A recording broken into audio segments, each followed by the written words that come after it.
mshororo wa mwisho. Naweza kuwa hii mishororo mingine yote kwa sababu tunazungumzia mashairi ya harusi. Mishororo mingine yote inaweza kuwa 16, mizani ni 16, lakini unapata mshororo wa mwisho ni 10, ni mizani 10. Unaitwa msuko. Pia nikakwambia mtiririko ni nini? Mtiririko, nyosha mkono. Mtiririko, tumezungumzia mtiririko sasa hivi. Hii tunafanya sasa hivi inaitwa blunt. Ni pale ambapo unasoma, baada ya kusoma unafungua kurasa ambao hujaandika chochote, unakujaribu kukumbuka kile umesoma. Hiyo ndio blunting. Na that is the number one method of making sure you remember everything that you studied. Na umefunzwa, si ndio? Kwa hivyo sasa jaribu, tumesema mtiririko ni nini na mtiririko, sitaki yeye amezungumza.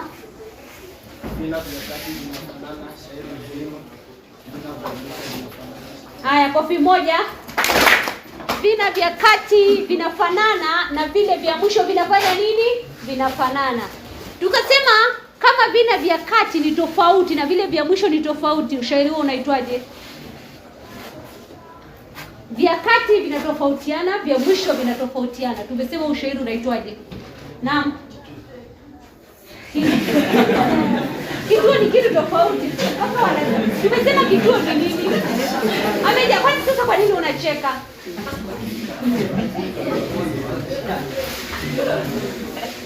Kituo tulisema ni nini? Mkumbushe, kituo tulisema ni nini?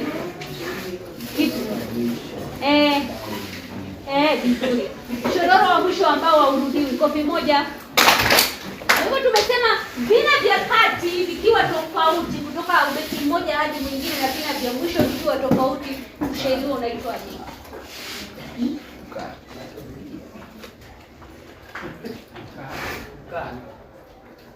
Kidogo. Na? Ukarabuni, kofi moja. Kwa hivyo vikiwa tofauti, vile vya kati vitu ni tofauti na vya nje ni tofauti, ni mkarabuni. Iwapo vile vya kati vyote vinafanana na vya nje ni tofauti, ndio tunaoita nini? Ukara. Si ni sawa?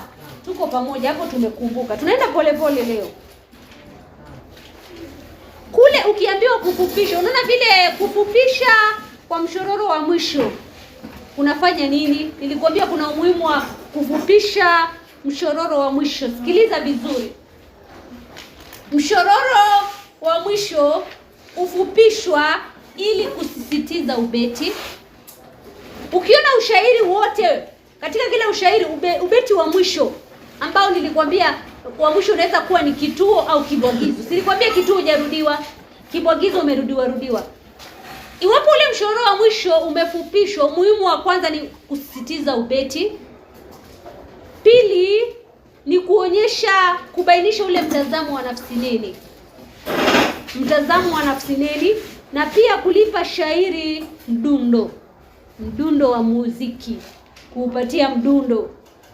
Haya, kisha tuende katika aina zingine za mashairi ya arudhi kwa kuzingatia mawazo. Kuna mashairi yanaitwa manthuma.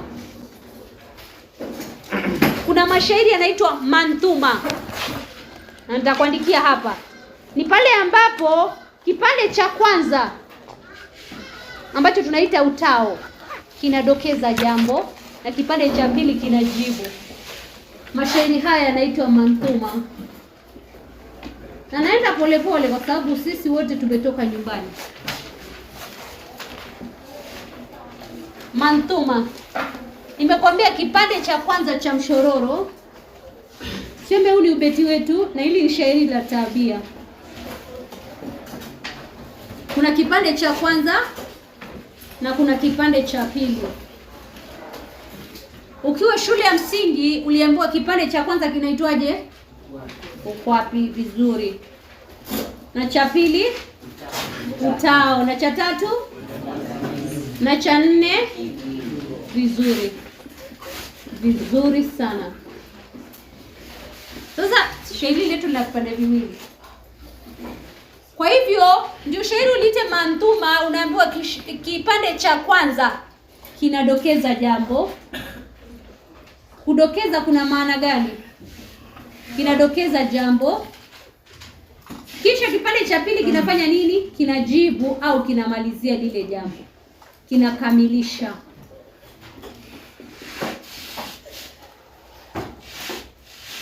Kudokeza ni pale ambapo linaanzisha jambo au linataja jambo, mwanzo wa jambo. Kwa hivyo upande huu katika kila mshororo wa ubeti huu unapata kuwa jambo hapa limedokezwa, hapa linafanywa nini? Linakamilishwa. Dokeza, kamilisha. Hata kama ni swali jibu. Si unaona linakamilisha? Shairi hilo linaitwa nini? Manthuma. Pili, kuna shairi linaitwa Gonjera. Kwa hivyo tumesema hapa ni kudokeza, kukamilisha. Sawa.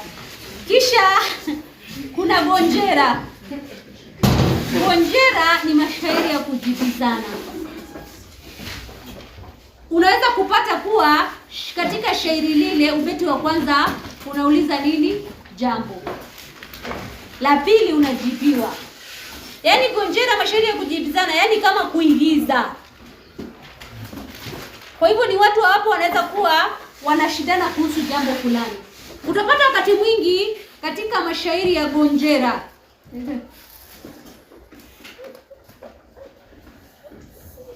Unaweza kupata ni pale kwenye ushairi kuna Gonjera kati ya mwanafunzi na mwalimu au mwanafunzi na mzazi. Ubeti wa kwanza unakuwa ni wa mwanafunzi, ubeti wa pili ni wa nani? Mzazi. Ubeti wa 4 ni mwanafunzi, wa 3 ni mwanafunzi, wa 4 ni mzazi. Alafu inakuwa hivyo hivyo, wa 5 ni mwanafunzi, wa 6 ni mzazi. Kwa hivyo wanajibizana kuhusu swala fulani. Huyu akimuuliza kuhusu swala hilo, huyu anajibu. Inaitwa Gonjera, kishairi na majibizano. Kumbuka tunaishi kwa kuzingatia mawazo ambayo yako kwenye ushairi. Kisha pia kuna aina nyingine ya ushairi inaitwa malumbano. Malumbano ni mashairi ya kujibizana pia, kama vile iko Gonjera. Malumbano. Lakini tofauti ni kwa sababu malumbano mnashindana. Unaona hapa kwa mwanafunzi na mzazi mnajibizana tu labda kuhusu swala fulani. Lakini katika malumbano mnashindana. Inaweza kuwa ni mwanafunzi wa kidato cha 3 na mwanafunzi wa kidato cha 4. Katika malumbano aina hiyo ushairi ni kuna ushindani, wanashindana. Lakini hapo wanajibizana tu kuhusu swala fulani ili kuelimishana. Hapa sasa muhimu sana katika Gonjera ni kuelimishana, wanaelimishana. Yaani wanafunzana kuhusu jambo fulani. Lakini katika kulumbana hapa tunashindana. Tuone nani mshindi.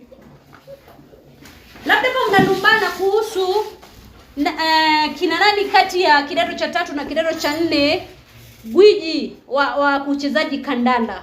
Si ndio? Kwa hivyo kila katika ushairi huu ubeti wenu nyinyi mnajitetea kwa nini mnafikiria nyinyi ni gwiji. Kidato cha 4 kinafanya nini? Kinajitetea.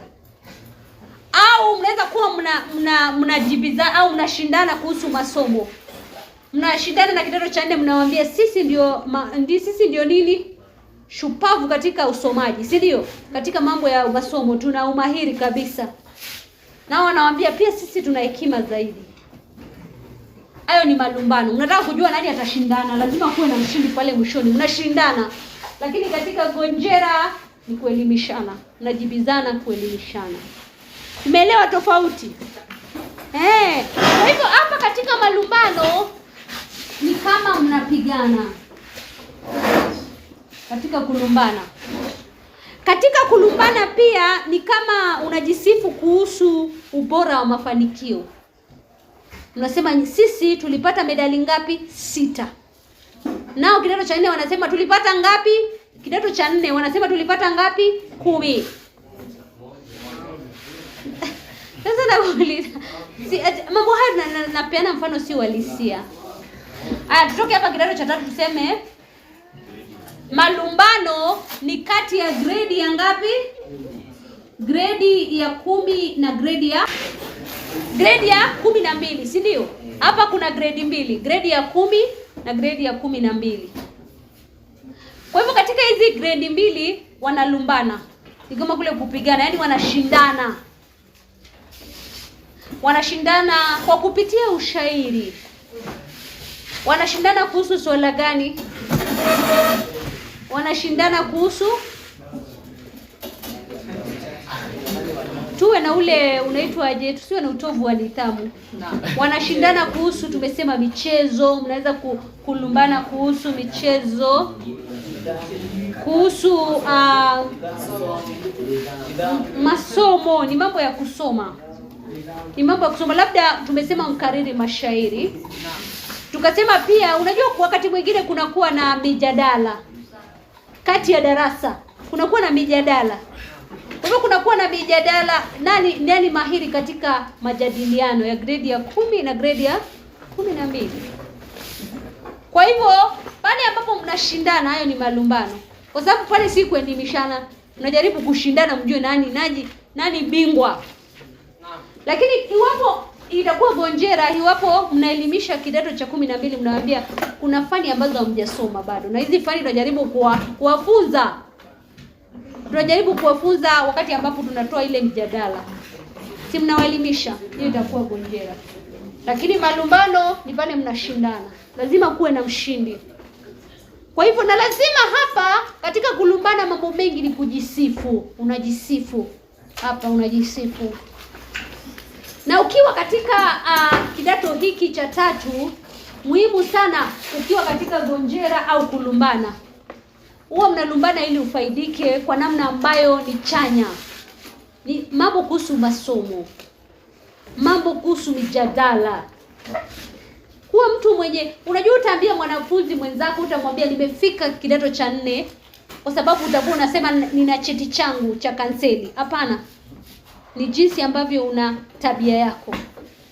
Tabia yako si sawa na ya mwanafunzi ambaye alikamilishia darasa la 8.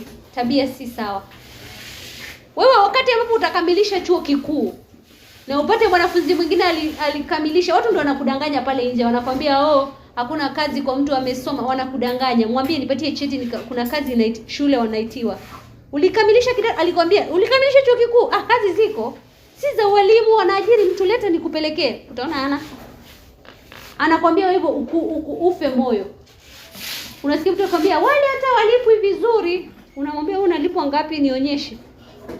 Anakudanganya na unakubali. Unakubali tu. Unajua mtu ambaye, kwa sababu unaendelea kuelimika, ndio maana mtu anaweza kupa ushindani. Ukielimika, kazi ziko, wanafunzi ambaye amesoma vizuri. Kazi ziko tele ziko. Lakini nikikwambia ufanye zile kazi 3 hutaki. Wewe naambia mwanafunzi, kama wewe unajua vizuri kwenu nyumbani hakuna mtu ambaye ni jaji mkuu au ni jaji, usiende kule ufanye mambo ya law. Unaenda kufanya nini? Kazi ni 3. Kama hutaki walimu, enda askari. Kama uende askari, kuwa nini? Nesi. Hutawahi kosa kazi. Hizo 3. Askari yote ile, kuwa askari, uwe ni jeshi, uwe ni nini, askari huwezi kosa. Kuwa nesi au muuguzi huwezi kosa. Si ndio? Kuwa mwalimu huwezi kosa. Hata ukiwa shule bado unafanya kazi. Ukiwa askari, ukiwa bado unafanyiwa ubaguzi, bado unalipwa pesa. Si wewe unalipwa? Askari wewe unalipwa wakati wote. Pia ukiwa nesi unafanya kazi huko kote, locum, kila mahali, si ndio? Au daktari, si ndio? Utakosa kazi. Ukiwa mwalimu hutawahi kosa kazi, hutawahi. Sasa ubaya, wewe unakuja hapo unaanza kutuambia mimi nataka kufanya, wewe mnaitaje hii IT? Kuna vile mnaziita. Jambo la kwanza unapambana na Waingereza, si ndio? Au watu wa Marekani. Na wao wana cloud. Kwao wifi iko kila mahali free. Kwetu nyumbani unajua vizuri, kwetu hatuna. Mahali hatuna, si ndio? Sina. Wewe unataka kupigana na hao watu, jambo la kwanza, na mtu alizaliwa nayo. Si alizaliwa nayo? Unataka kupigana naye. Na unajua sisi tuna uvivu wetu. Huko pale unafanya nini? Cybernautics. Nakuta mkubwa wako huko kazini nani? Sijui, mimi ndio naenda kuanza hiyo, hawajui. Kuna hata vitu ukifanya hapa Kenya hazizi zikakusaidia. Kwa hivyo nakwambia kazi, ukifanya hizo 3 nimekwambia hizo 3, huwezi ukakosa kazi. Lakini watu wanakudanganya na unajua mahali mimi na wewe tumetoka.